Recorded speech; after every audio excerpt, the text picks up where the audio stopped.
Good morning, everyone. Welcome to the Monday, August 4th Neighborhoods meeting. I'll call the meeting to order, and we'll go ahead and start to my left with introductions. Good morning, y'all. Bill Delaney, Mayor's Office. Brandon Russell, Council Research.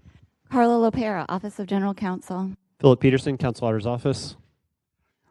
Ken Amaro, City Council District 1. Randy White, District 12. Mike Gay, District 2. Good morning, Chris Miller, At-Large, Group 5. Councilman Reginald Gaffney Jr., just visiting. Good morning, Michael Boylan, District 6.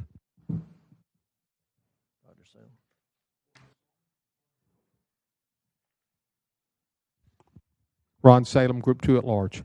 Well, thank you, everyone, for being here this morning. We'll go ahead and do a little housekeeping, public comment. Last meeting, we were a little lenient, but this meeting, I'll hold the guardrails up to public comment to be addressed to a bill that we are discussing. And so please hold to that, to where we don't have to make an issue about it. And in the event that, to get a consensus of agreement, if there's a bill that I, as chair, want to make a motion on or amendment on, I'll just turn the microphone over to the vice chair instead of switching seats, and if that's agreeable to everyone, to keep the meeting moving as quickly as possible. So if no objections, that'll be the procedure.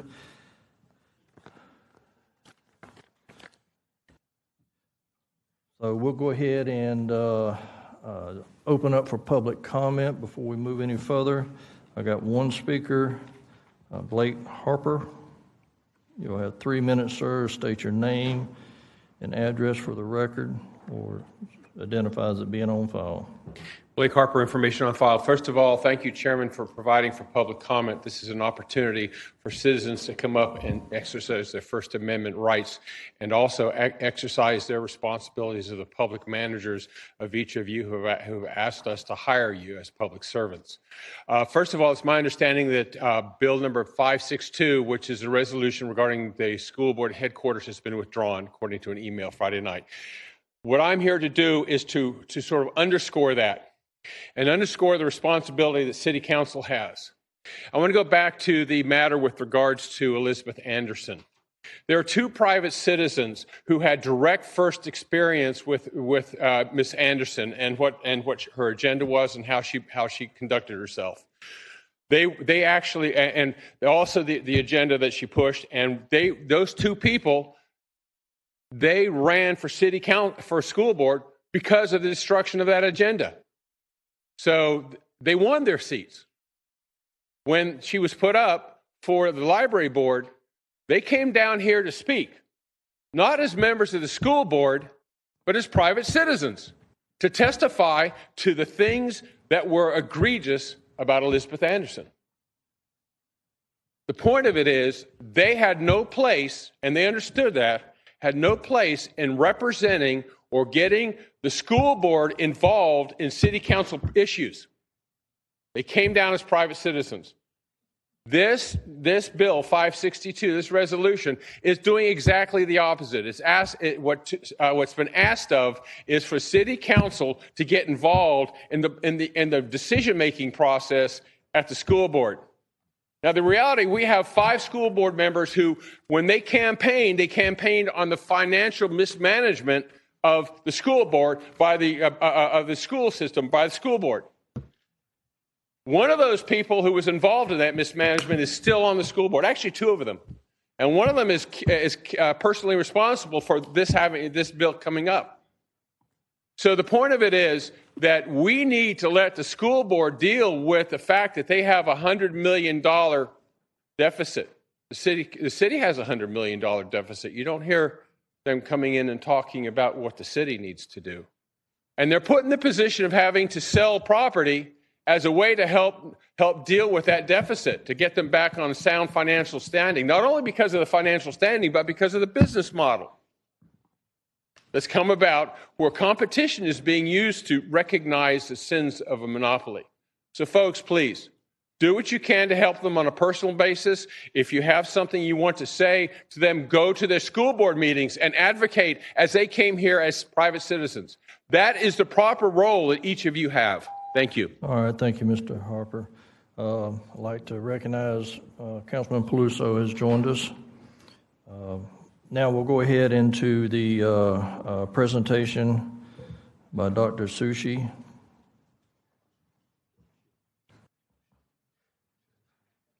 Thank you. Sushi. Yeah, that's okay. That's okay. Sushi sounds much more tasty, right? So, so thank you, Councilman Gay, for giving us this opportunity to present here today. I'm wearing my glasses because I'm getting older and I can't see that screen. And I know you have a busy meeting today, so I promised Councilman Gay that I would limit this to an hour. I'm just kidding, just 10 minutes. Okay.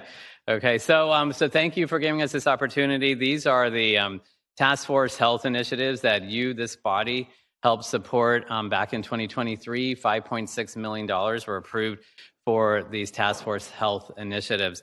And we're going to go through some of those here today. So it was December 12th of 23 where this was approved by the City Council.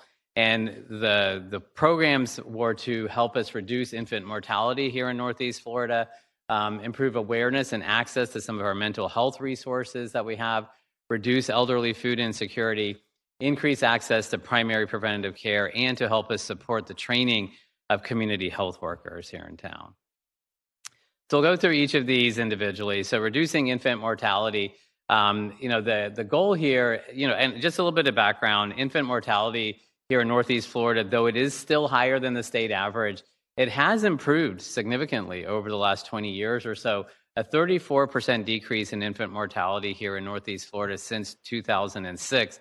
And that's because there are many things that are working. One is a Florida statute that was passed many years ago, 383.14, which asks for OBGYNs to provide a survey to every pregnant woman, any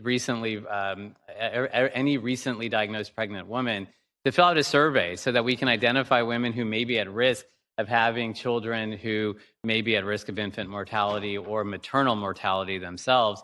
And because of that, home visitation programs have increased. Community health workers throughout our community, many of our programs that look into infant mortality here in Northeast Florida utilize community health workers for home visitation, education, and connection to resources.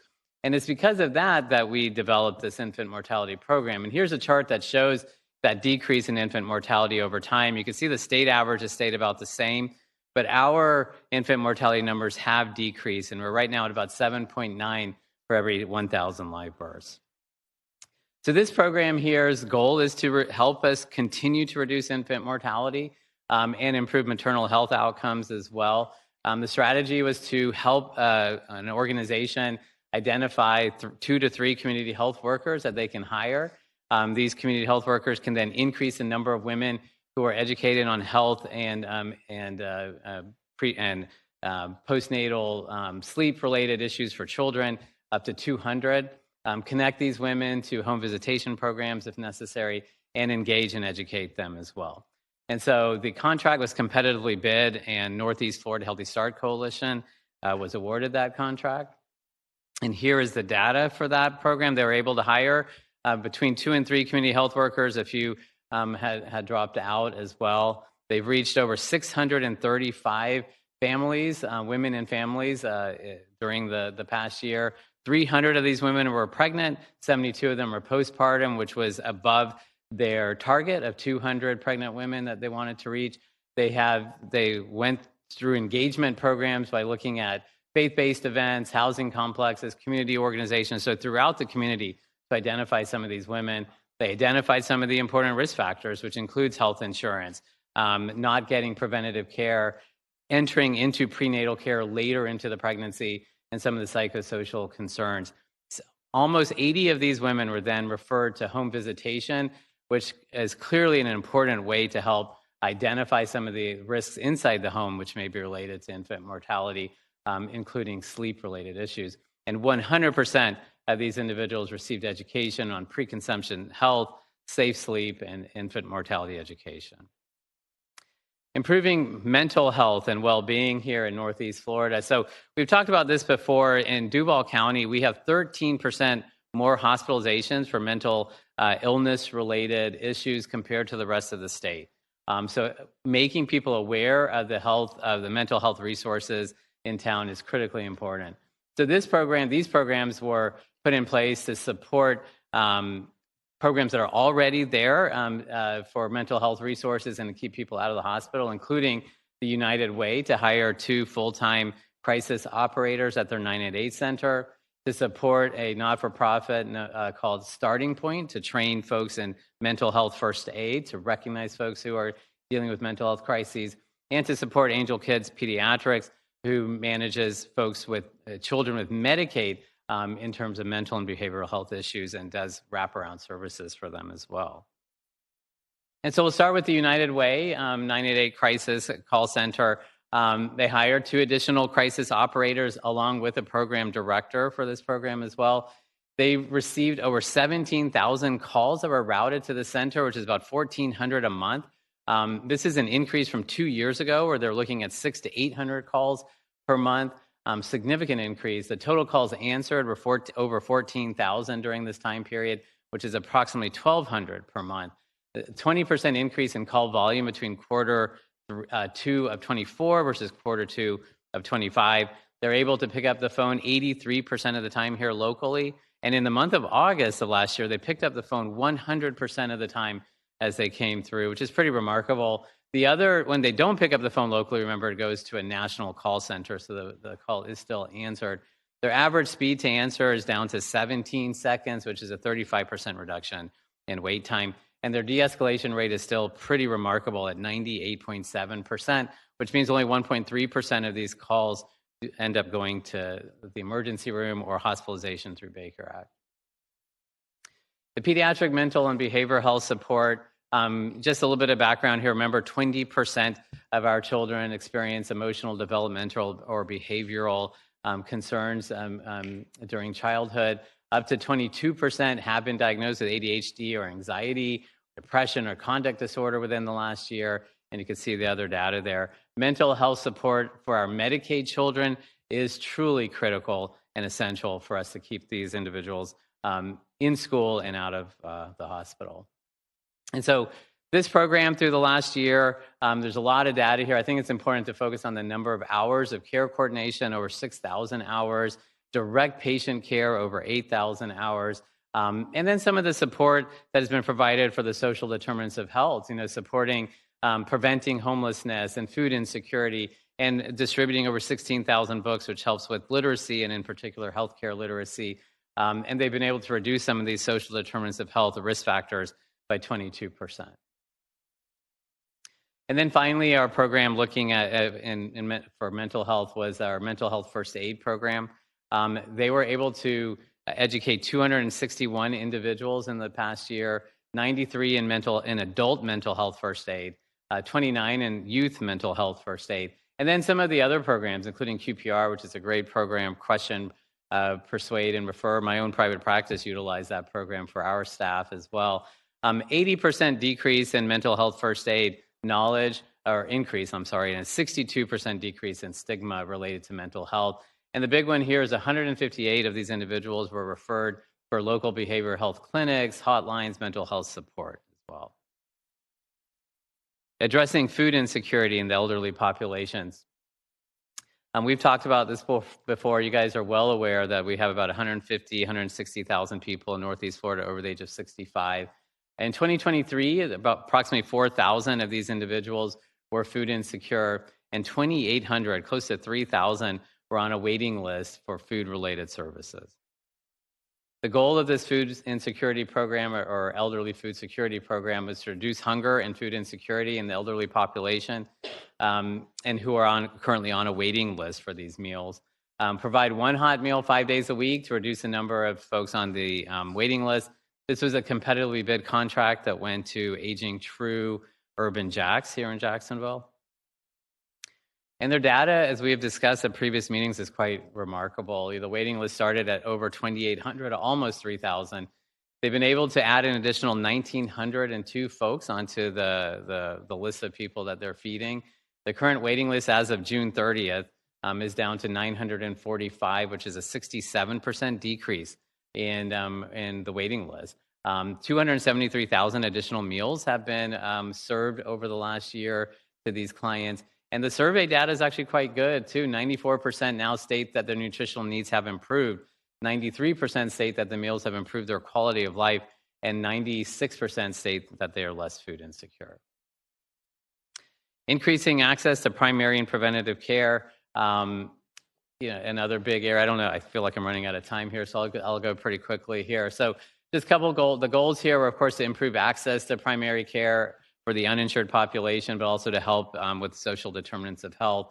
You can see the objectives there. These were competitively bid contracts to Telescope Health for our telehealth program and to Overflow Clinic for the social determinants of health wraparound services. You guys are well aware of the HealthLink JAX program here. They've done great work over the last year. Remember, the kickoff didn't occur until a press conference in October of 24. They received over 5,000 calls, over 3,000 encounters with physicians and nurses. And the numbers diverted from the ER, I think, are really important numbers to look at here. Over 1,300, almost 45% of those would have gone to Baptist, and 21% of those would have gone to Shands UF Health here in Jacksonville. About 60% of all of these folks that the physician or nurse encountered with would have gone to either an emergency room, an urgent care, or would not have sought care at all. Over 300 of these individuals were referred to JAX Care Connect as well. So the estimated ER savings are up to about $6.4 million, depending on, that's all based on the average avoidable ER costs. The Overflow Clinic also provided great wraparound service over the last year. You can see some of the data there. Important to note that they helped 22 individuals find jobs, and most of those were young men. Clothing services, financial literacy, and Narcan training as well. And finally, increasing the number of community health workers here in our community.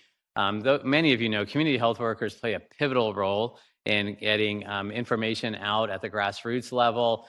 These folks are crucial at improving health-related outcomes, particularly in our underserved communities, because they act as trusted liaisons between community healthcare services and social services throughout the region.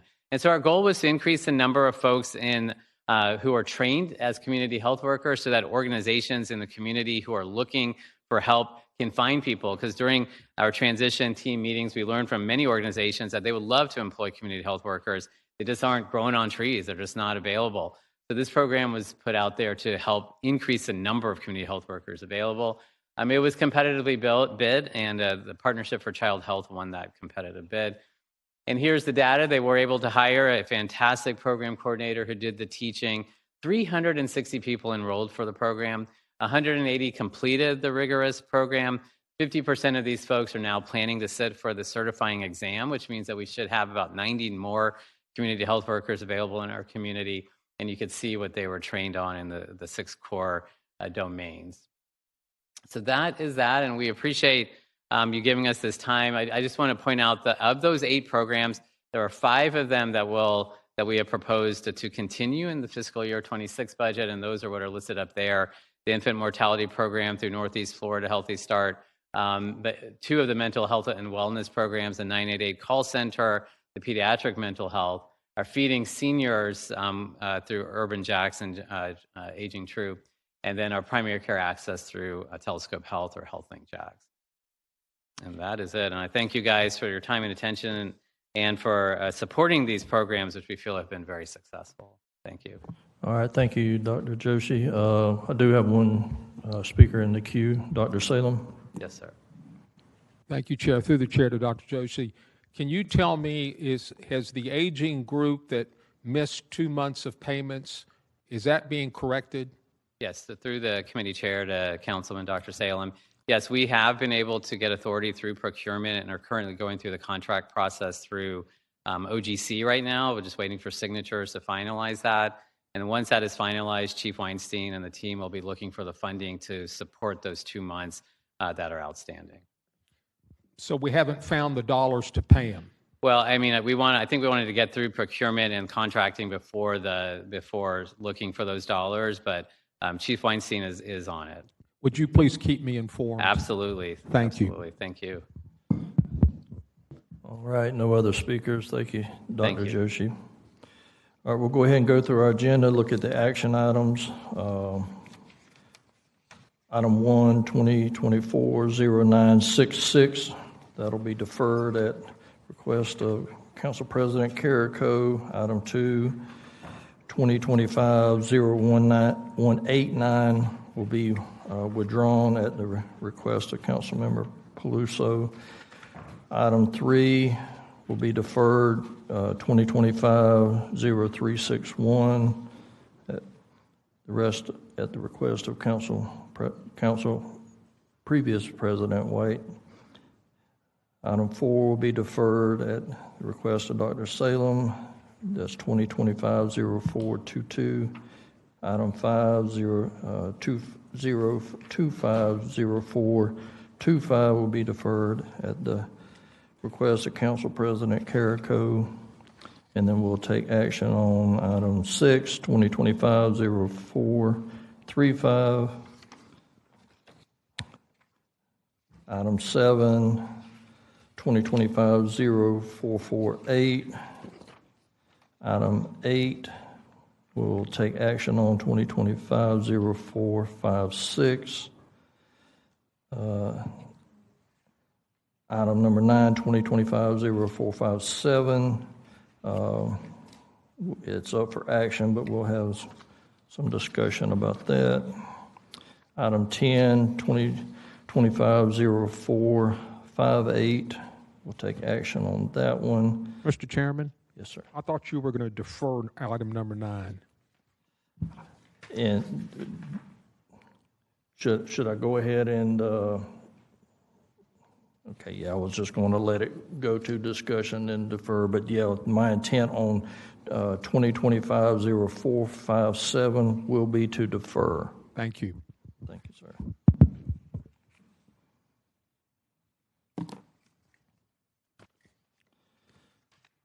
Okay.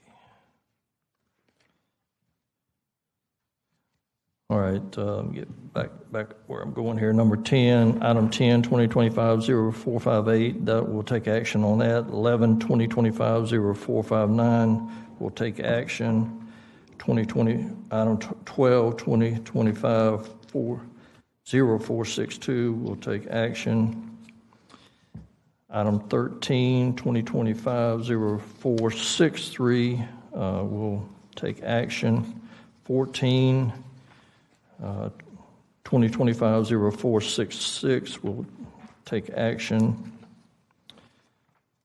15, 2025-0467, we'll take action.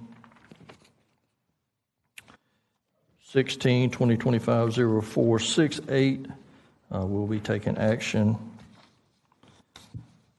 17, 2025-0469, we'll be taking action. 18, 2025-0471, we'll be taking action. 19, 2025-0472, will be deferred at the request of Councilman Gaffney. 20, 2025-0473 will be deferred. 21, 2025-0474 will take action. 22, 2025-0482 will be taking action. And the rest of the items are on second. And we will be taking action on item 27, 2025-0562 to withdraw at the request of the introducers.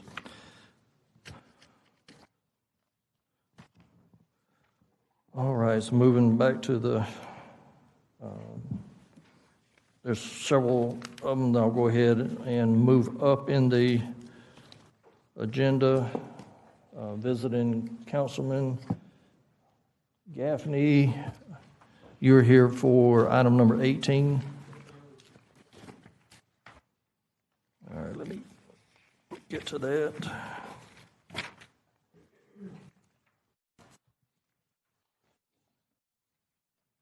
All right, item number 18, 2025-0471. I get a motion to approve. I got a motion and a second, and open up for discussion. Councilman Gaffney, you wish to? Thank you, through the chair. I'm here for questions only. I mean, this legislation appropriates $125,000 to list for micro grants for small businesses. We've done it before with the AR&P funding. Recently, I think it's last year, I think we gave lists $1 million. So this $125,000, it probably, I guess, fund maybe 5 to 10 companies at the end of the day. It's not much. I think you guys know how important small businesses is to Jacksonville, even myself. So these small businesses will be all throughout Jacksonville, just not District 8. Just to help small businesses grow, expand, administrative costs, just to develop. So, but the list is here, just in case y'all have any questions for them. I'm available for questions as well. All right, I don't see any speakers in the queue. I would just encourage that JSAP be brought into this as well to help with businesses that they've already got. Yep. So I did speak with Gregory about this, and Gregory is in contact with Liz as well. So, but they are involved. I'm sorry I didn't mention that. All right, thank you, sir. All right, I've got a motion and a second. We're going to open the ballot.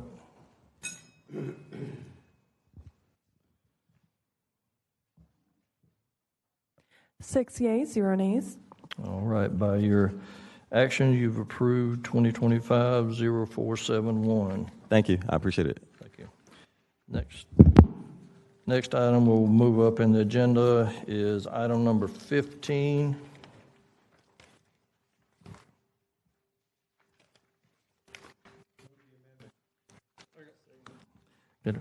I've got a motion and a second on the amendment. All in favor, say aye. Aye. Any opposed likewise?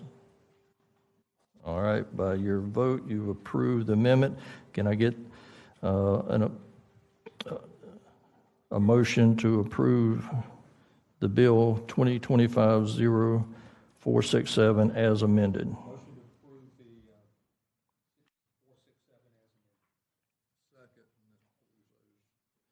Right, so I've got a motion and a second. Now I got Mr. Peluso, I'll go ahead and let you do the introduction on this. Thank you, Mr. Chair. Yes, to the committee, I'd like to offer an amendment. This bill was brought back to committee by the council president.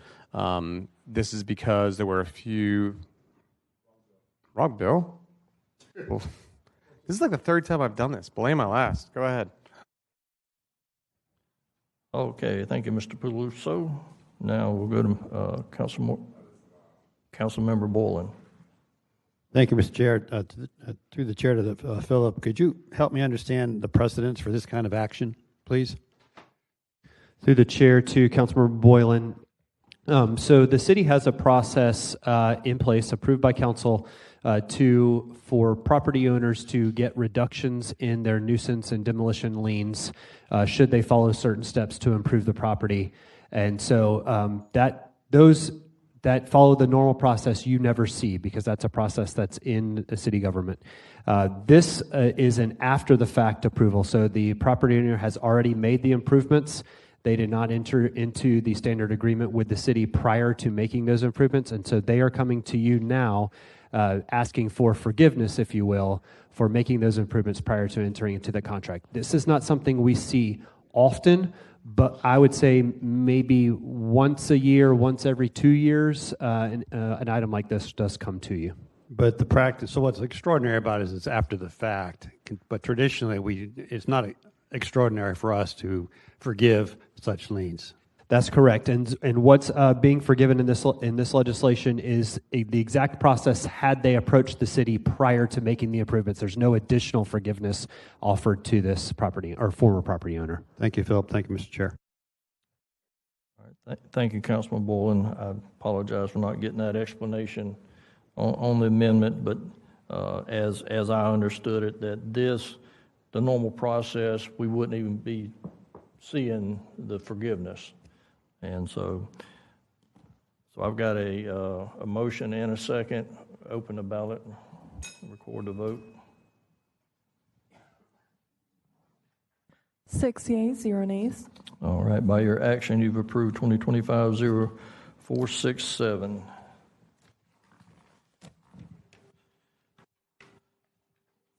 Councilmember Peluso, did you have another bill? If you could tell me what number it is. Thank you, Chair. I've got item 6 and item 2. And item 6 was the one I have an amendment I'm going to offer, and I apologize. It has the word nuisance in it, and I got ahead of myself.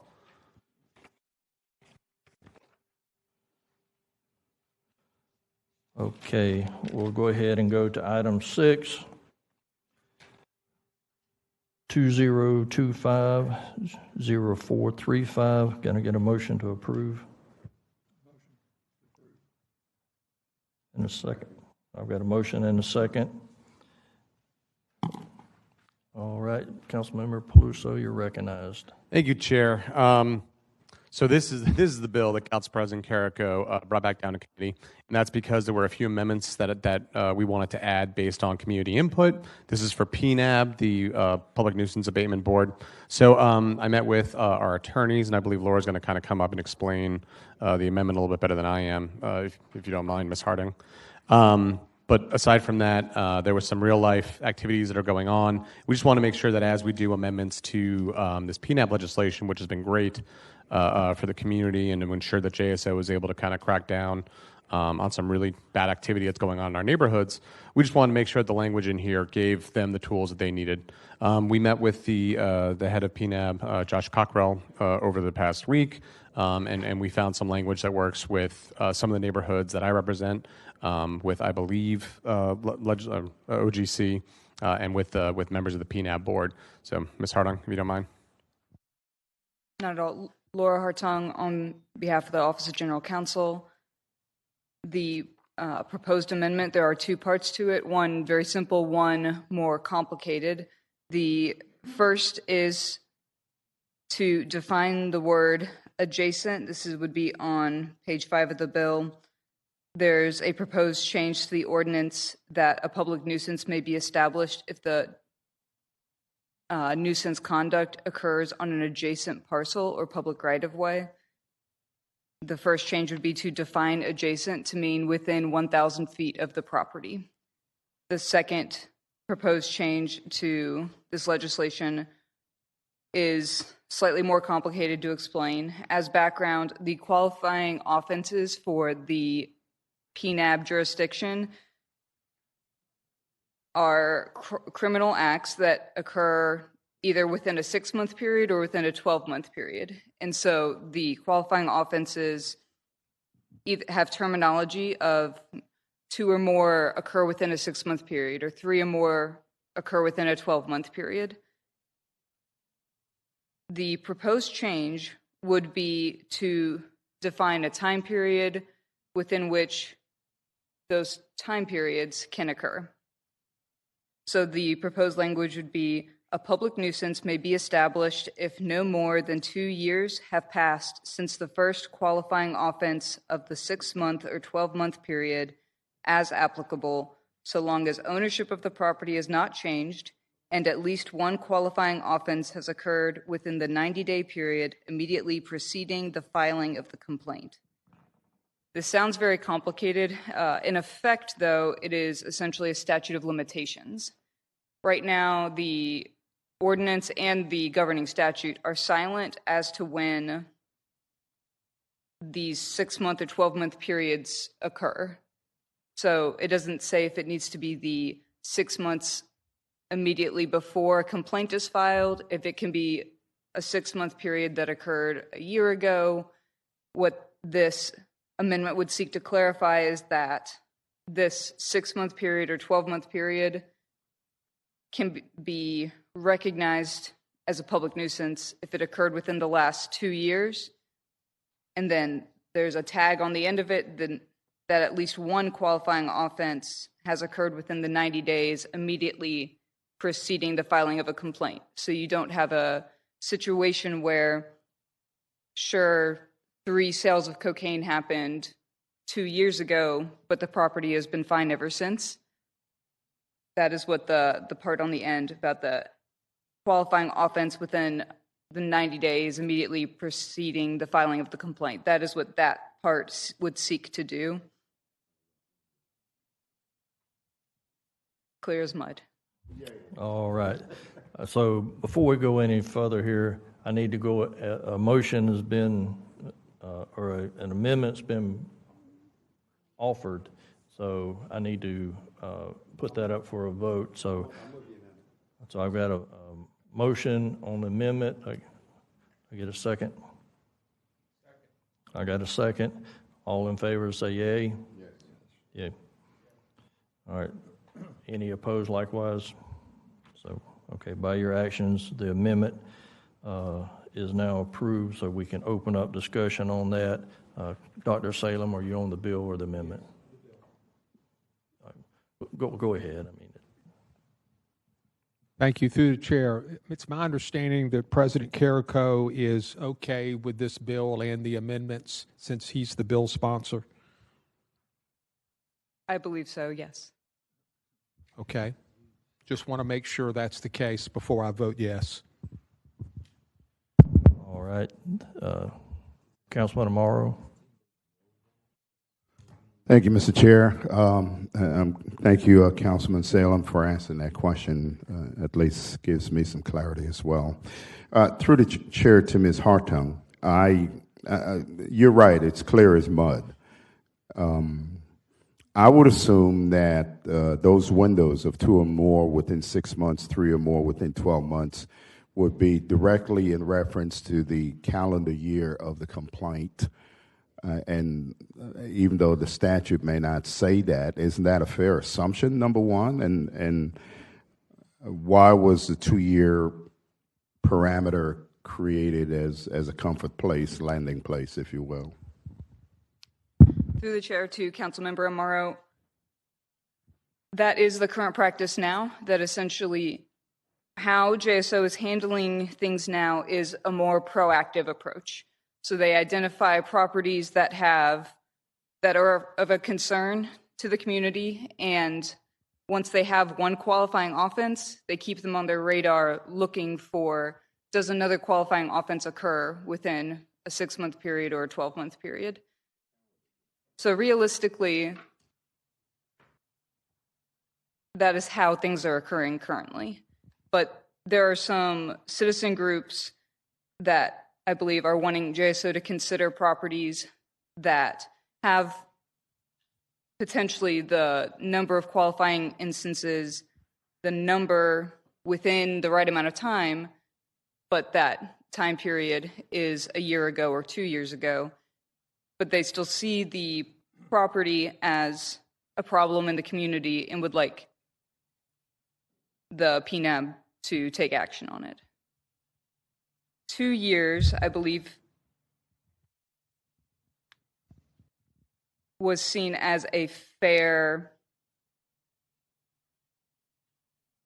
amount of time, where 1 year, well, some of the periods are 1 year.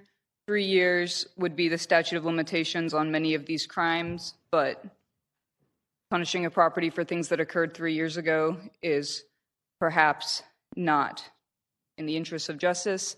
So 2 years, I believe, was seen as a middle ground.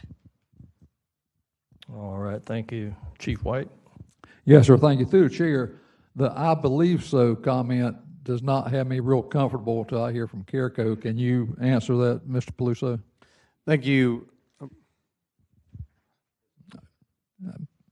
We're good. Understood. All right. Thank you, everyone. I did receive a text from President Carrico saying he's good with that. Any other discussions? So I've got a motion and a second on the bill as amended. Amended once. Ms. LaPera. Through the chair to the committee. So the Palouse amendment was moved and seconded and approved. Someone needs to now move the bill as amended, and you need to get a second before putting it to the ballot. All right, thank you. So can I get a motion to approve the bill as amended? So I've got a motion and a second to approve 2025-0435 as amended. Open the ballots and record. Oh, I'm sorry. Councilman Boylan. Thank you, Mr. Chair. First of all, I just want to comment. I do appreciate very much the fact that we looking to the board for some direction, and they provided it for us as to how they think they can be more impactful in the work they do. So thank you for that. Just one question, and then I'm sure this is true. I just want to ask an affirmation. We're looking to extend to 3 terms as opposed to 2. My concern is making sure we're talking about active participation. The criterion for them to be serving a second and then third term, they will still have to go through the rules process and make an appearance before us if, in fact, they do not meet the 75% participation rule. Is that correct, Mr. Peterson? Through the chair. Through the chair to Councilman Boylan, that is correct. This doesn't change any of the requirements of the Rules Committee as it relates to reappointments. I didn't think it did. I just want to make sure we made the point of it. Thank you. All right, very good. No other speakers. I've got a motion and a second to approve to vote on the bill as amended. Open the ballots and record your vote.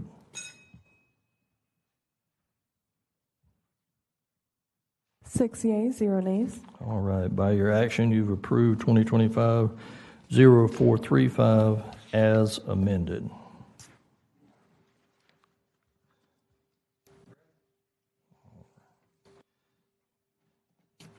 All right, so the next one you got is number 2. All right, 2025-0189, I got a motion and a second to approve to withdraw. No speakers in the queue. Open the ballots, record your vote. 6 yeas, 0 nays. By your action, you've approved to withdraw 2025-0189. Yes, sir. All right, going back to the top of our agenda, we'll start with Item 1, 2024-0966 will be deferred at the request of Council President Carrico. Number 2, we've already done. Number 3, 2025-0361 we'll defer at the request of Chief White. Item number 4, we'll defer. 2025-0422 will defer at the request of Dr. Salem. Item 5, 2025-0425 will defer at the request of Council President Carrico. Item 6, we've already taken action. Item 7, 2025-0448. I get a motion to approve. I've got a motion and a second. And I got Dr. Salem on the queue.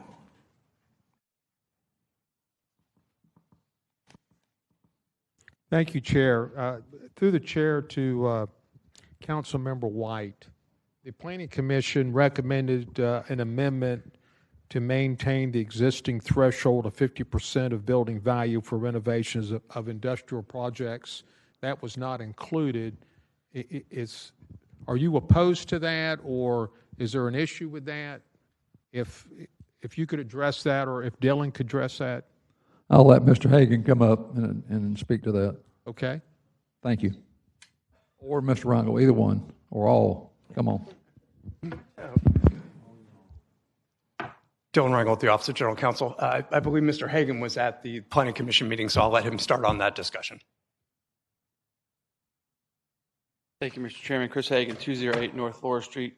Through the chairman to Dr. Salem. So I was at Planning Commission. We initially asked for the 50% rule, which I think a lot of y'all are familiar with, to be moved to a 70% rule, if you will. to show a little more flexibility in the requirements for remodels of industrial and commercial warehouses, buildings, stuff of that sort. So it's kind of a promote the remodeling or the rebuilding of existing facilities. So we asked for 70. We've worked a lot with the administration and Ms. Sickler and Mr. Mosley to get to a point. We said we think 60% is probably more reasonable with a compromise, but they wanted to hold with the 50%. Through the chair, who are you representing, Mr. Hagan? Yes, sir. NAOP. Okay. Yes, sir. So we were NAOP came to us and asked for some help on these restrictions, and so we've worked probably almost 7 to 8 months to get to the place where we are today. Thank you. Thank you, Chair. All right, thank you. So, Mr. Hagan, if you come back up, I want to get a little clarity myself. There's no other speakers. So you originally requested 70%, and can you elaborate exactly why the I guess the reduction was back to 50? Yes, sir. From what I understand and from the staff report that we received before Planning Commission, and Ms. Sickler's in the audience, I saw her. She could probably give more elaboration why they wanted to stay to 50. But my understanding is that we would be kind of the lead on moving the 50% rule to 70%, and we would be the only jurisdiction, I think, in the state of Florida to do that. So our position is we're saying, yes, we want to promote growth. We want to promote revitalization in the communities. And a lot of times when you have a 50% rule where you trip and then add so much cost onto the project, it causes the project not to happen. So that's why we're up in front of you today to make these small changes. All right, thank you. Ms. Sickler, if you could come on down. And while you're coming down, Councilman Amaro, recognize. Before Ms. Sickler gets there, through the chair to Mr. Hagan, you said you suggested 60 as a good landing spot, and what did you see in the benefit in going to 60? So yes, sir. Through the chair to Councilman Amaro, we originally suggested 70%. We thought that would kind of free up and more opportunities to do redevelopment in the community. We understand the Public Works Department's position on it, and so we felt like a good compromise was a 60%, which would still free up a lot of opportunities. We're seeing, and I have representation from NAOP here, Mr. Jay Gaiman, who can also come up and speak to this, but we're seeing a lot of projects that are not moving forward because it trips a lot of things in that 50% rule. And so that's why we suggested, to free up some of them, we're okay to go to 60 and kind of see what happens there. Did that answer your question? All right, thank you. All right, Ms. Sickler.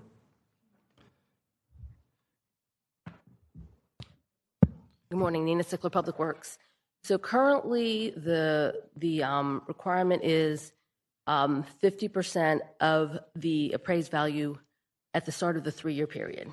And so what we were proposing as the staff recommendation is currently the legislation calls for 50% of the current appraised value. So by making that adjustment between 3 years ago to today, we felt like the 50%, that change in time period would address some of the concerns that the industry had talked about. As far as 70% or 60%, those numbers are different than what we're applying anywhere else. And we believe 50% of the current value is a reasonable threshold. This is the threshold that requires landscaping improvements. We have proposed to reduce that percentage of the budget for a project so that that reduces the burden required to do the landscaping. But by changing that threshold to something different than the other types of projects was not something that staff was supporting at that time. All right. I guess my question is, what would be the detrimental to being at 70%? That just means that as projects come along, we have potentially missed our opportunity to require those landscaping improvements to be put into those areas. So, the requirement to put these types of improvements in were to give us an opportunity to have those improvements done at the time that those other improvements. And I think the threshold is it 5% of the budget at this point? Through the chair, the existing, through the chair to the chair, I think it was your question. So the existing right now under the ordinance code is that it's 20%. This bill would actually decrease that down to 5%. So that's one of the other aspects of the assistance for the decreasing in landscaping requirements for the industrial users. Oh, okay, thank you. I may come back with some more questions, but I want to get Councilman Morrow back on the queue. Thank you, Mr. Chair. Quick question for Ms. Stickler. Industry is saying that currently the numbers are stifling them. You're saying we need to hold at that number so we can have consistency, continuity, things of that nature, if you will. Is 55% a number that gives you heartburn? Or, I mean, if finding that spot where industry can do more and the city can still hold fast to a standard? When you say 55%, is that what's being proposed? No, nothing's being proposed. I think the ordinance is calling for 50. The industry requested 70. In the conversation with Planning Commission, it went to 60. Planning Commission is no, we're holding at 50. And I'm just saying it's 55, something that would be a good landing spot that would help industry to stimulate and still give Planning Commission or COJ some level of confidence that what's being done is going to be done correctly. Ultimately, we'll enforce, what's determined in this legislation. We think 50% is consistent with, what we're requiring across the board, and to single out a particular type of use really opens the door for other individual changes. I think changing from 50% of 3 years ago to 50% of today's value provides some relief in terms of what that 50% dollar amount means, and also reducing the dollar amount of the cost of those landscape requirements from 20% of the total budget to 5% of the total budget is a significant reduction in the type of commitment that the developer would need to apply to that project. All right, thank you. I want to go to Mr. Peterson first. Through the chair of the committee, just want to make sure, because there's a lot of numbers being tossed around, the bill that sits before you is at 70%. And that's what went to Planning Commission and the Planning Department, and they recommended to y'all to take that back down to the current 50%. But what's before you right now is at 70%. All right, Councilman Boyle. Thank you, Mr. Chair. Just to put us in the proper posture, I'm going to go ahead and move an amendment that we change it to 60% of the assessed value, just to have the conversation. So we've got a motion and a second now, Mr. Chair, on changing it from 70 to 60. All right, so I've got a motion and a second on the floor. All right, have the conversation. Ms. Sickler, if I may, sir. Through the chair to Ms. Sickler. So I'm not sure why it's so important for us to say, well, that's the standard for everybody else. I mean, it sounds like there's a rationale and a reason for what they're doing and asking for this kind of additional. So is there something more than just to say, well, that's what we do for everybody else that warrants keeping this at 70%? Beyond consistency, really, no. It's just finding that right balance that requires our developers to put in improvements that enhance the visual and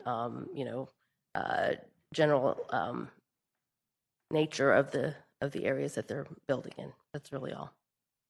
Thank you, Mr. Sickler. Mr. Hagan, or representative from NEP, if you want to come up and talk about why this is so important in the process. I mean, you mentioned it in terms of encouraging development and growth. You want to affirm that with some greater?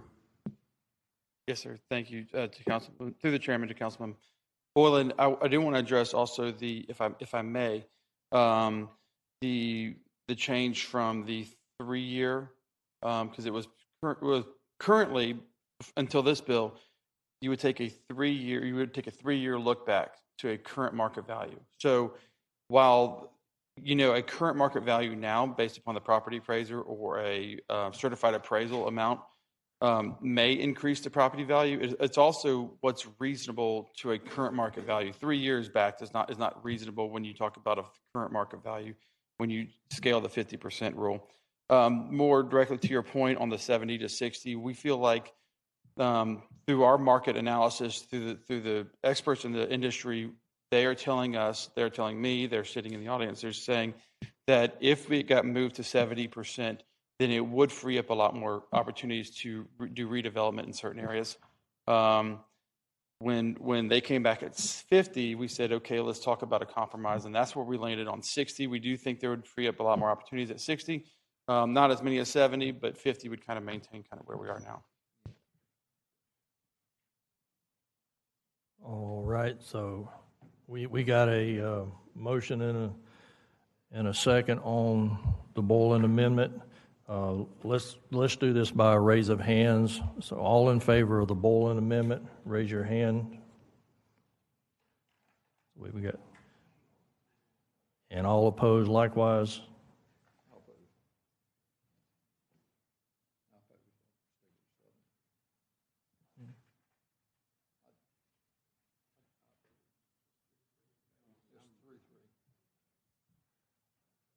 But Ms. LaPera, can you get me in the right posture here? Through the chair, we saw the vote was 3-3, so that would mean the amendment fails. Okay. All right, so no other speakers on the queue. Back to the bill. I've got a motion and a second to approve the bill. So I'll open the ballot and cast your vote to approve the bill without the amendment.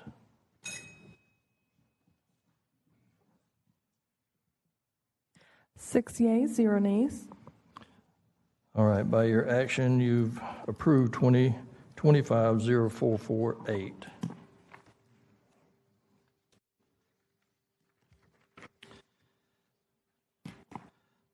All right, next agenda item is number 8, 2025-0456. I got a motion and a second on the amendment. All in favor say aye. Aye. Mr. Peterson. Through the chair of the committee, the amendment attaches the revised CIP sheets to include not only the Palm Avenue improvements, but also to correct prior year's appropriations to Cecil Equestrian Facility based on a bill that y'all took up 2 weeks ago that was altered in the dollar amount, so we need to get that corrected as well. All right, Councilmember Dr. Salem, recognized. Thank you, Chair. I just wanted to say that I, as well as I think some of my colleagues, have visited the Equestrian Center recently and saw the needs out there. I'm pleased that we were able to capture some dollars from our DOGE efforts, and that's where this is coming from. And I think this will make significant improvements to the Equestrian Center. I know it's in Councilmember White's district, and we worked together to try to put this together, and I'm so glad he had me go out there and visit and see it firsthand. Thank you. All right, Chief White. Yes, sir. Through the chair, I just want to thank Dr. Salem for finding this. He did visit out there, and those who haven't should, because it falls into that category of maybe deferred maintenance because of funds, and it's in pretty bad shape, and this will get us where we need to be to bring that building up so that we can continue to serve the folks in the equestrian family. Thank you. All right, thank you, sir. Councilmember Johnson, Dr. Johnson, you're recognized.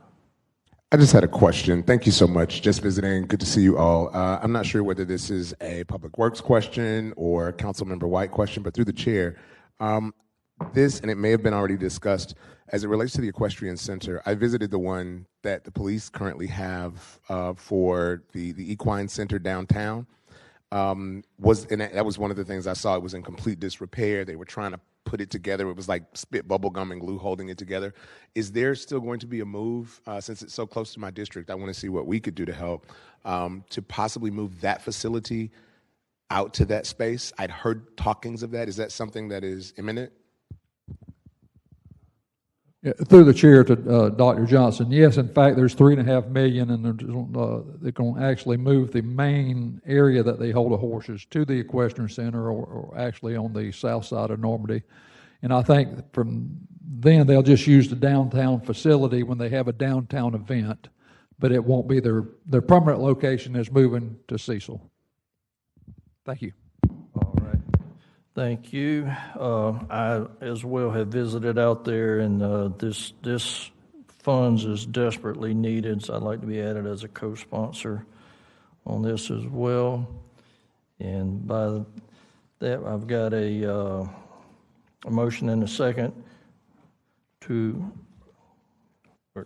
I need to get a motion and a second to approve 2025-0456 as amended. All right, I've got a motion and a second. Open the ballot and cast your vote.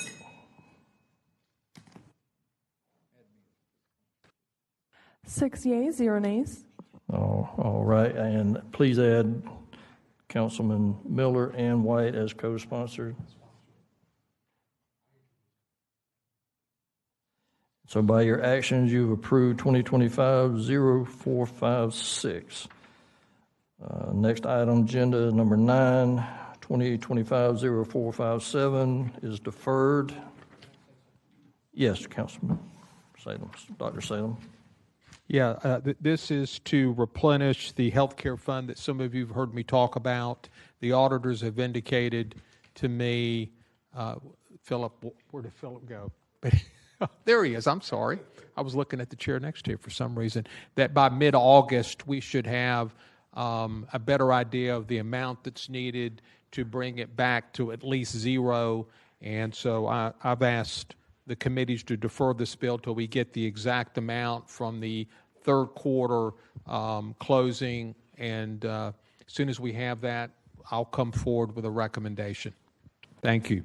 All right, thank you, sir. Next item is number 10, 2025-0458. Can I get a motion to approve? I got a motion and a second. No speakers on the queue. Open the ballot and record your vote. 6 yeas, 0 nays. By your actions, you've approved 2025-0458. Next item, number 11, 2025-0459. Can I get a motion to approve? I got a motion and a second. Dr. Salem, you're recognized.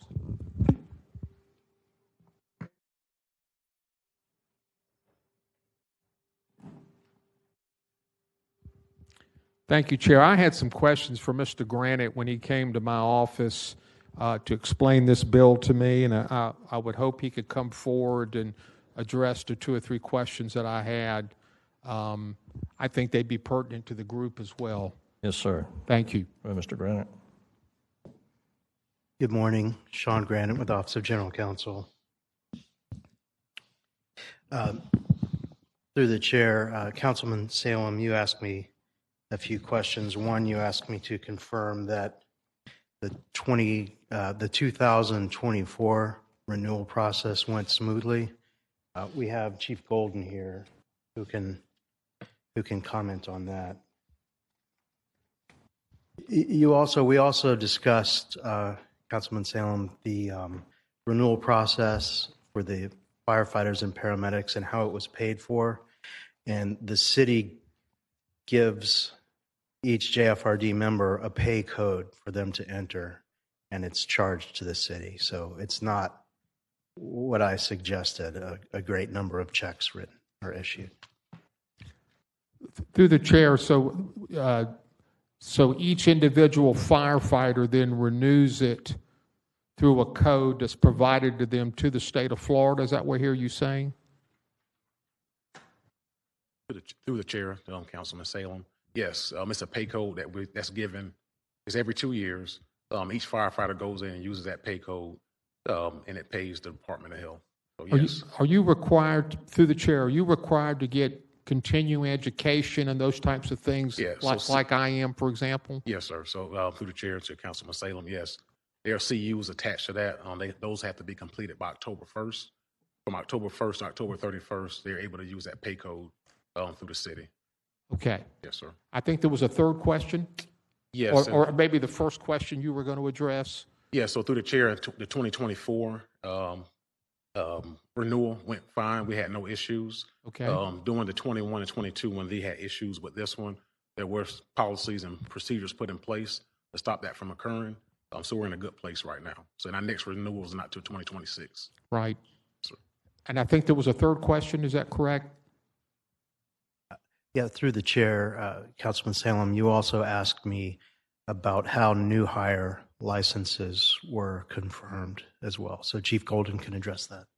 Yeah, through the chair to Councilman Salem. Yes, all that is confirmed prior to them being hired.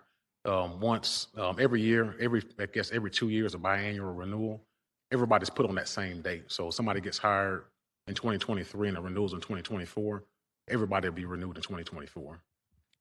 Thank you, Chair. I appreciate hearing all the answer to those questions because we don't want this to happen again, and I know you don't want it to happen again. Thank you. All right, thank you. Next, Colonel Miller.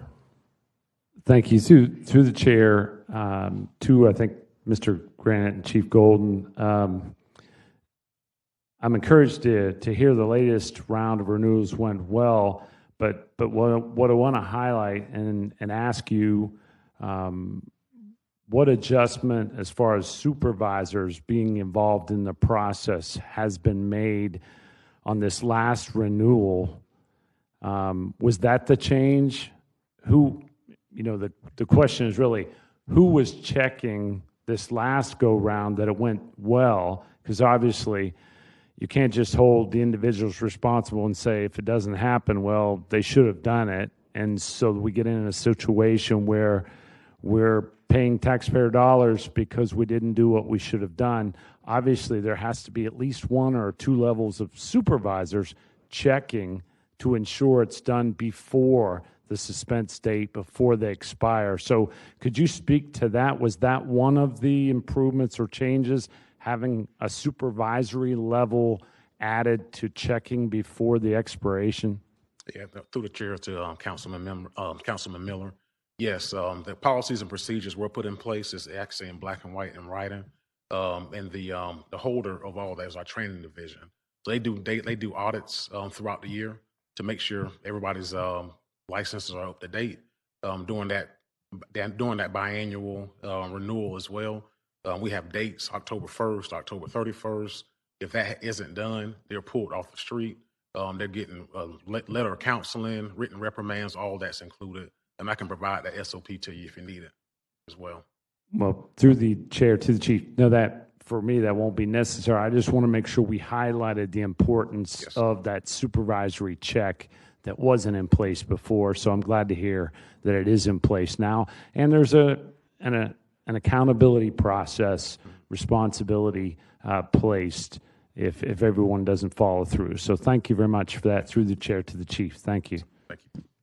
All right, thank you. So I've got a motion and a second to approve. Open a ballot and let's cast a vote.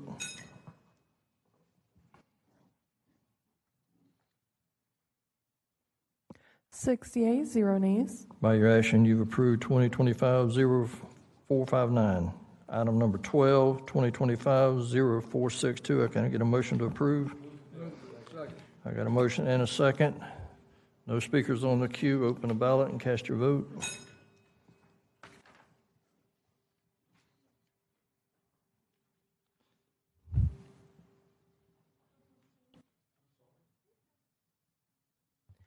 Six yeas, 0 nays. By your action, you've approved 2025-0462. Next item will be 13, 2025-0463. Can I get a motion on the amendment? I got a motion and a second on the amendment. Mr. Peterson? Through the chair of the committee, the amendment just revises the use of the words trust fund to special revenue fund. These dollars will, the majority will come from the city, and so they're not going to be held in trust like you would think of a normal trust, and so just mirroring other funds that we have within the city. All right, Dr. Salem. Thank you, Chair. I was a little uncomfortable with the $100,000 limit there, and personally think that maybe it should be a little bit lower than that before it comes to the council. And I spoke to Mr. Peterson, and he said Parks has a process where Darrell Joseph can use up to $75,000 without council approval. And if that's the case, and I'd like him to confirm that, unless there's some serious objection, I'd like to see it lowered to $75,000. Through the chair to the committee, Councilmember Salem is correct. The Parks Department has a program where individuals or corporations can make donations to the city for improvements at parks, and Mr. Joseph, or the Parks Director, has the authority to expend those dollars without coming back to council if a single expenditure is less than $75,000. Once that $75,000 amount is breached, it requires council approval. And so this, the language in this bill mirrors that, except for at a larger dollar amount.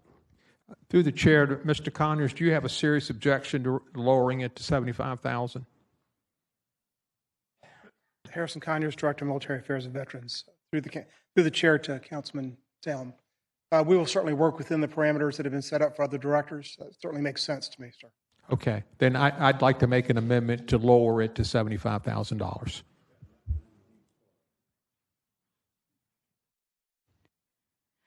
Through the chair, so currently before you is the auditor's technical amendment that revises trust fund to special revenue fund.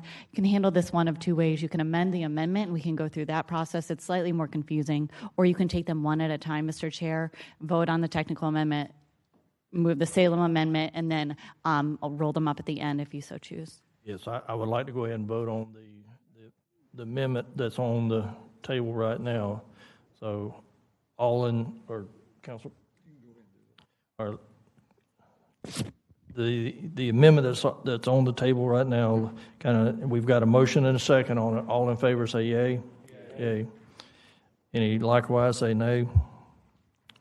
All right, by your actions, you approve the amendment to 2025-0463. Now, Dr. Salem. Yeah, I'd like to make a second amendment to reduce the amount for any single expenditure in excess of $75,000 would require council approval. Okay, I've got a motion and a second. Do I need to go ahead and get a vote or not? We just open discussion.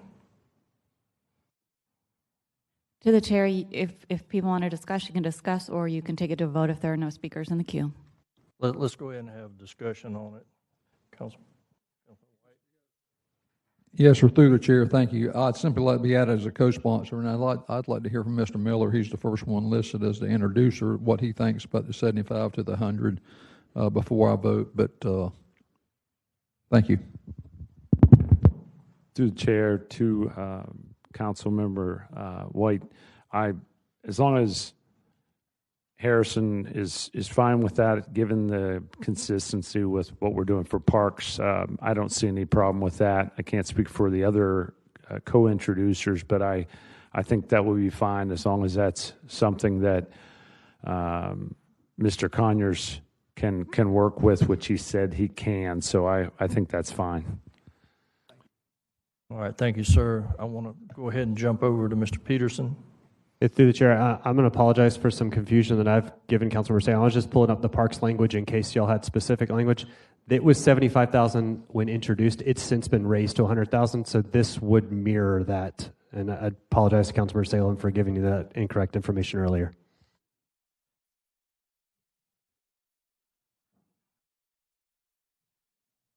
If I can, I want to be consistent. So can I withdraw my amendment at this point? Or just drop it? Through the chair, you can withdraw it with consensus of the committee. Okay. Move to withdraw. Second. All right, thank you. So the motion now is I've got a motion and a second to withdraw the Salem amendment. All in favor say yay. Yay. Any opposed likewise nay. By your action, we've withdrawn the Salem amendment. All right, I've got a motion to move the bill as amended. I've got Councilman Amaro in the queue. Thank you, Mr. Chair. Quick question to Philip on funding source for this special revenue fund. What is the funding source? What's the dollar amount that's going to establish this fund? Obviously, the hope is to make it in perpetuity. So I just need some ideas as to the dollar numbers. Through the chair to Councilmember Morrow. So the language that's outlined in the legislation allows for all donation, gifts, grants, fees, transfers, appropriations to go into this fund for the purposes of building, constructing, designing, staffing, operating a veterans center.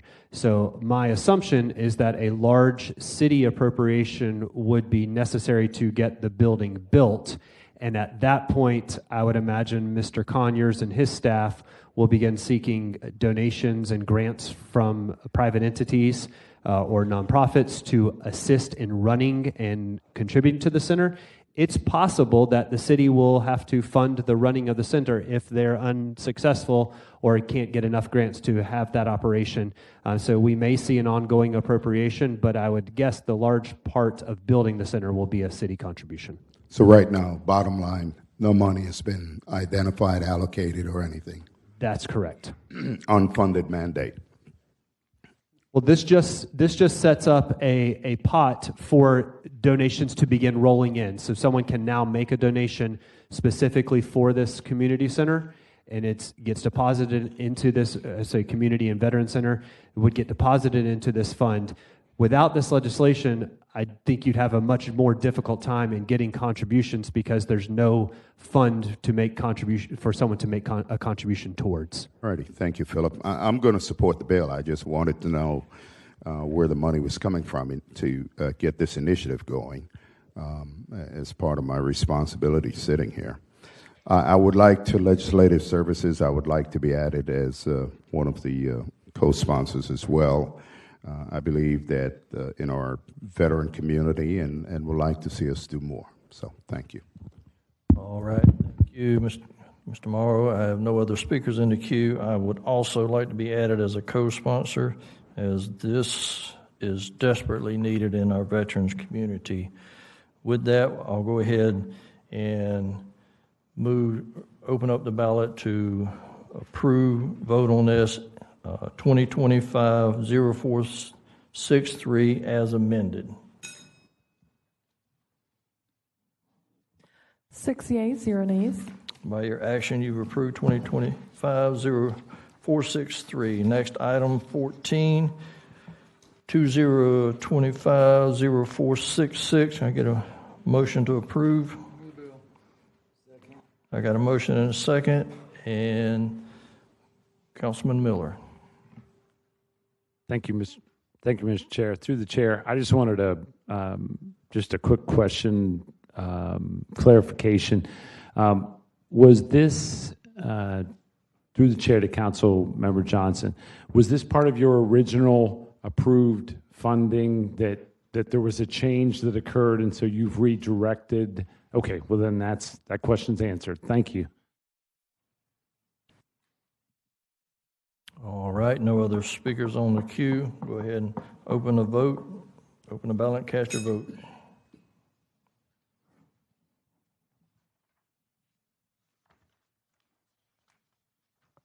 Five yeas, 0 nays. By your action, you've approved 2025-0466. All right, our next item, 15, we've already addressed. 16, 2025-0468. I got a motion and a second to approve. Councilmember Boylan, you're recognized. Thank you, Mr. Chair. Through the chair to Mr. Johnson. Again, following up on a question of Mr. Councilmember Miller, is this again funds that, if you want to speak to where these dollars are coming from? Thank you so much, through the chair to Councilman Boylan. First of all, thank you, gentlemen, for allowing me to come today to this meeting. These are one of 3 bills for this current committee. I just want to give a little bit of background. There will be other funds coming through. Unfortunately, there were some machinations of things that happened, and the larger amounts that were put toward organizations that were doing some good work, they weren't able to receive those funds. So I went back and divvied them up to organizations that were already doing the work, and those smaller grants are being given to these organizations. I had to, however, work with the Office of General Counsel and the Auditor's Office to work with those organizations, so that's why we're just getting to this point. But this is one of 3 for this, and there will be several others coming in subsequent meetings, but I've been pushing them, but trying to get this done prior to our end of fiscal year deadline. But to answer your question, yes, but I wanted to put that on the record so everyone knew where these funds were coming from. But these are the strategic initiatives funds from the 24-25 budget year. All right. Good, Councilman Boylan. All right, Councilman Colonel Miller. Through the chair to Councilmember Johnson. I just want to check, because this seems like a lot of extra work on your part, your assistant, and others. Is there a lesson learned through this process-wise for us, or were these concerns on the part of the receiver, and so you had to adjust to other good organizations to be able to help out? I just want to make sure if there's a process on the part of the city issue, a process issue on the part of the city, if we have lessons learned there, let's do what we can to make that process go smoother, so you all aren't having to jump through hoops to make adjustments before the end of the year. Is there anything to be learned and improved through what you've experienced? First of all, through the chair, to Councilman Miller, thank you for that. Yes, there's always something to be learned, I believe. In this process, however, I'm really delighted to say that the city's process is pretty much flawless. We're working through some technical details. I know we've been working back and forth. The way it works with the strategic initiatives, when they are not a larger amount, let's say $100,000, like I think last year we got $225 or something to that amount, I think that's the amount. But usually if it's not a larger amount, there's a back and forth process with the term sheet. I think that's cumbersome, as I've just shared with both the General Counsel and Auditor's offices. We're working with technology to find a way for these organizations to come in, put their stuff digitally online. We all can take a look at it, see where the deficiencies lie, and fix it real time. Unfortunately, the process is email right now. So they're emailing spreadsheets back and forth and having conversations. So there's always something to be learned, and I literally, when I saw it, I did what you did. Where is the breakdown and how can we fix it? And we're working on that. But to this particular thing has just been an anomaly. There are 2 organizations. I'm not going to cast dispersions on those organizations. One ended up being, they weren't initially when we were in our negotiation process, they ended up being on the non-compliant list. The other organization didn't do what they said they were going to do. And so thank goodness we have auditors who are having these conversations, going back and forth. But I will say I've been here nights, weekends, making calls, sending the emails, personally doing all the work to try to make sure that we can get this done. So thank you for that. But in this case, it wasn't the city. There were organizational deficiencies, and we want to make sure that we give this stuff to organizations who are doing the right thing and building our community. Thank you, Councilman. Thank you, Mr. Chair. All right, thank you. I have no other speakers in the queue. I think it's a good cause to definitely help the Girl Scouts out. So I've got a motion and a second on this. Open the ballot and record your vote.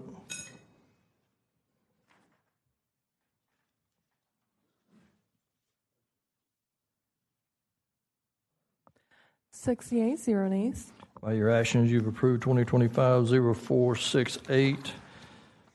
Next item, number 17, 2025-0469. Can I get a motion to approve?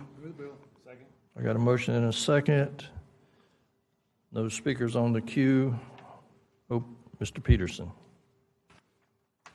Through the chair to Councilmember Johnson, I believe this was the one you wanted to make additional comments on? This is just quickly, if I could get someone to make an amendment, it's been recommended. This is the amendment for KHA through the chair. Mr. Chair, if we could amend this particular piece that to put these funds to KHA to administer them, which will make it easier since it's in the other one. For some reason, it slipped through the cracks, and that's okay. But if someone would amend this to let KHA administer it, I'd be appreciative. I'd like to amend, make Mr. Peterson happy. All right, I've got a motion and a second on the amendment. Mr. Peterson. To the chair, to the committee, we would request that this be a substitute. So what's the dollar value, the organization, and what we're paying for is not changing. The oversight to KHA has a ripple effect, if you will. We have to change out the BT, we have to change out the term sheet, we have to reorganize a lot of the language in the legislation. But all that's happening is instead of being grants and contract compliance, it would be overseen by KHA. So our request would be that you move this as a substitute. Okay, Ms. LaPera, you, okay. All right, so I've got a motion and a second to move this as a substitute. All right, I've got a motion and a second. So I'm sorry, Dr. Salem.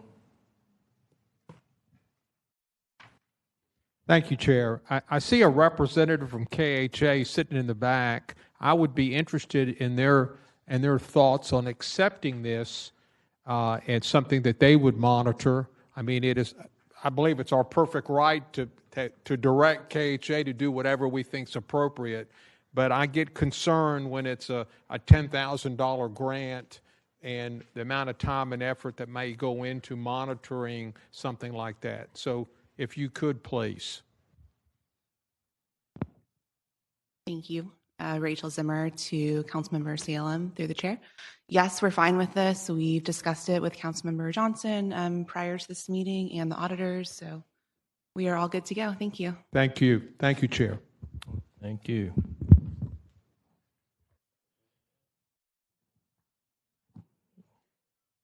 To the chair, would you like me to put you in the proper posture? Please. Okay. So the Johnson substitute has been moved and seconded. You need to take a voice vote on that before someone needs to move the bill as substituted, and that's a ballot vote. All right. So can I get a voice vote on the substitute? All in favor say yay. Yay. Any opposed likewise? All right, so now move the 2025-0469, a motion has been made to move it as substituted. Open the ballot and record your vote. 6 yeas, 0 nays.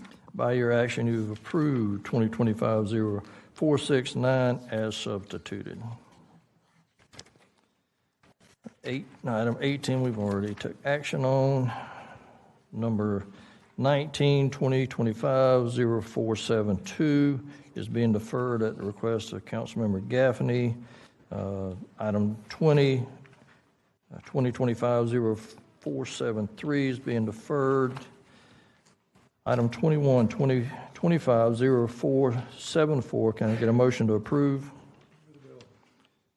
I got a motion and a second. No discussion. Dr. Salem. Thank you, Chair. Can someone clarify, this is $23 million that we are appropriating for affordable type housing. Mr. Peterson, is that correct? Through the chair to Councilmember Salem, it is $23 million that you are authorizing JHFA to issue bonds for an affordable housing project. It's no city dollars involved. Any bond issuance of JHFA requires council approval. I just want to reinforce that to my colleagues when we hear about affordable housing. Here we are, $23 million of federal money granted for affordable housing in our community as we get into the next 3 weeks. Thank you. Very good, Dr. Salem. No other speakers in the queue. Go ahead and open the ballot and cast your vote.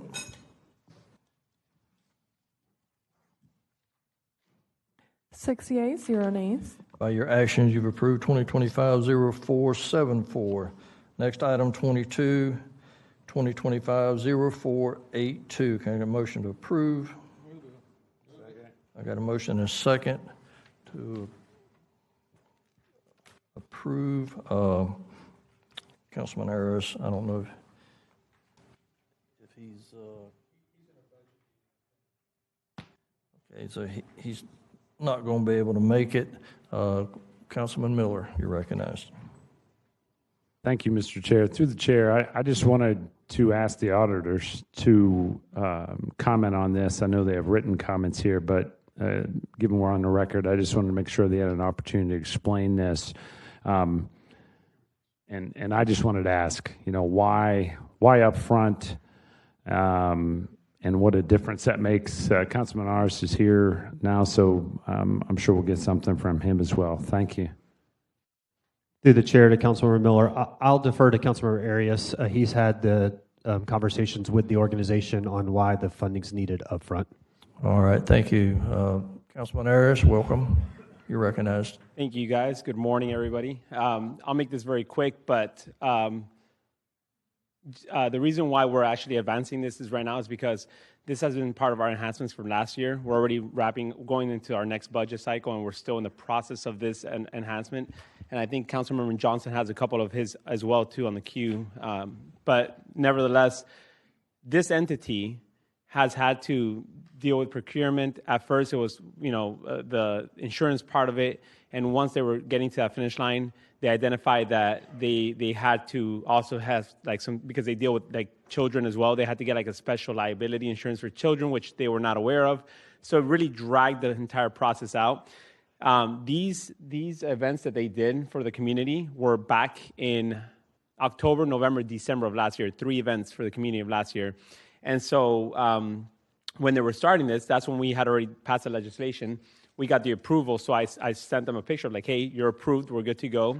Start, using the funds. And so they started working with their vendors, and their vendors essentially said, okay, now that you have this at least in motion and you're going to get paid, we'll do the work ahead of time. We'll invoice you, and once you get paid, you pay us back. Well, we're going almost on a year. He hasn't gotten paid yet, and the vendors are like, hey, we did the work for you guys. We do it every year for you guys, and now we're coming on to the next fall season, and we still haven't gotten paid. So the reason why I wanted to advance this is because, and I spoke to OGC about this, now that they're back on track, and not back on track, but now that they have all the correct paperwork, we could have done this motion that way we did it now, or gone the regular process. The regular process would have delayed it another month and a half or 2 months. And the fact that they're already in line with all their documentation, I was like, you know what, let's just get them advanced already right now, because they already did the work almost a year ago. And more than likely, based off of that outcome, I'm going to enhance them again because of what they do in the community. So all I'm asking is for them to receive the money so that they can pay their vendors back. That's pretty much what it is. I don't think we're going to get to 100,000. I think it's going to be right under that. But nevertheless, that's in a nutshell why I'm asking for this enhancement, this advance right now, because we're literally going on a year now from that last time I gave them the enhancement. All right, thank you. Councilman Boylan. Thank you, Mr. Chair. I'm certainly fully supportive of this because, as Councilman Arias just pointed out, the events have already taken place. So I guess my question is through the chair to Mr. Peterson.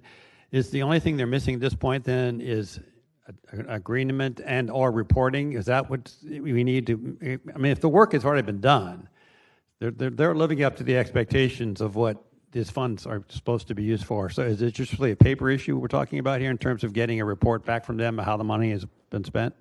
Through the chair to Councilmember Boylan, my understanding is the part of being reimbursed from the city is showing that you have paid your vendors, and since they have been unable to for whatever reason, they can't get the city funds. Got it. Okay, so what we are doing by this bill is giving them money so they can pay their vendors, so they can provide us a report saying they have paid their vendors. Thank you, Mr. Chair. All right, thank you. Councilman Amaro.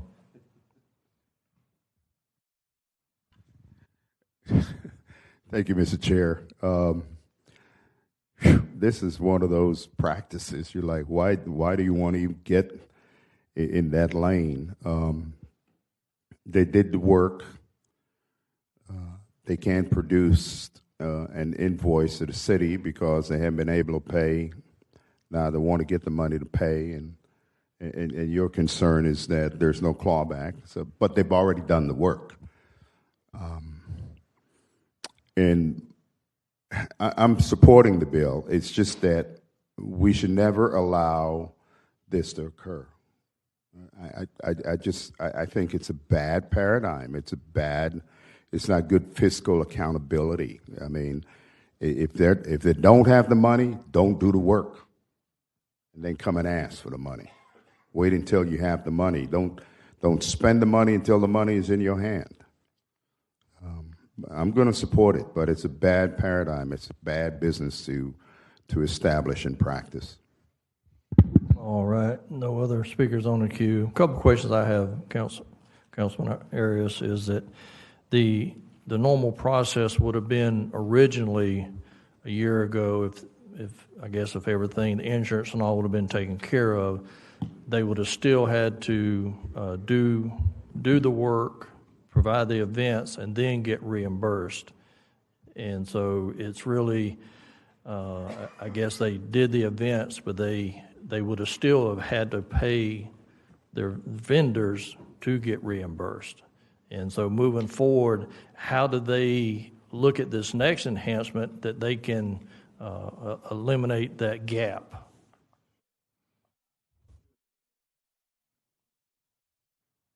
Through the chair, yep, you're absolutely right. And so I did talk to them about that process. But nevertheless, one of the things that Mr. Amaro mentioned was next year, they're not going to go through procurement.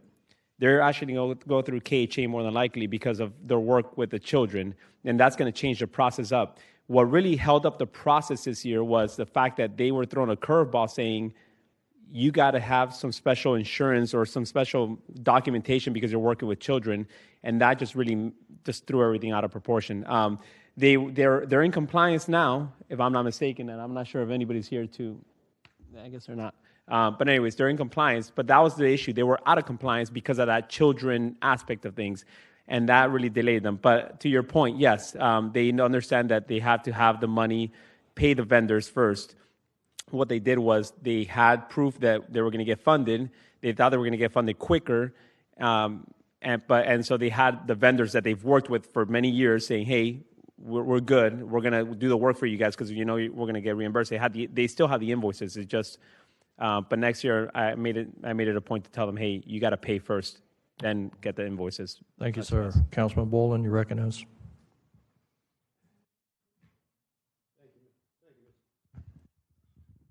Thank you, Mr. Chair. I had a chance to speak to Ms. Barton the other day, as much as anything to apologize the way she was treated at the council meeting. But the challenge is for nonprofits. A lot of times they have to do what they have to do. And I wish that, to Councilmember Amaro's point, that we find some assuredness to those folks that when they, mission-driven organizations coming from myself, we rely upon the city to live up to what it said it's going to provide us. And to get bogged down in the paperwork as a result of it is particularly frustrating for those who don't have the wherewithal, don't have the cash to operate on trust. So I think we need to take a look at Councilman Amaro's point of how we can make certain that we provide some assuredness to those who we say we're going to support in the work that they do, and then they get mired in the process. Thank you, Mr. Chair. All right, thank you. And I think there's a lot of tweaking that needs to take place with all of that. So I've got a motion and a second on the bill. Open the ballot, record your vote.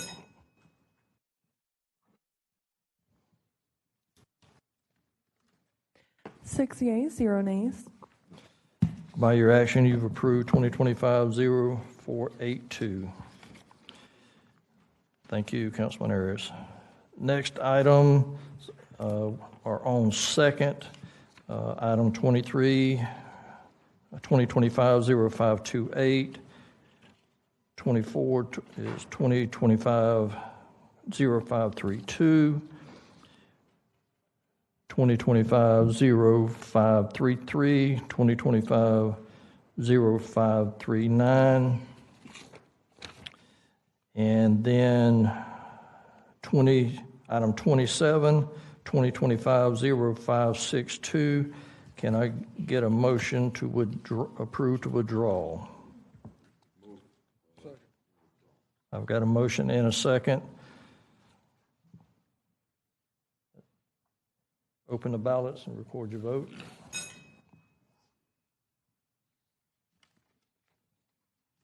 Six yeas, 0 nays. All right, that brings us to the end of our agenda. Any final comments from the committee? Very good. We are adjourned.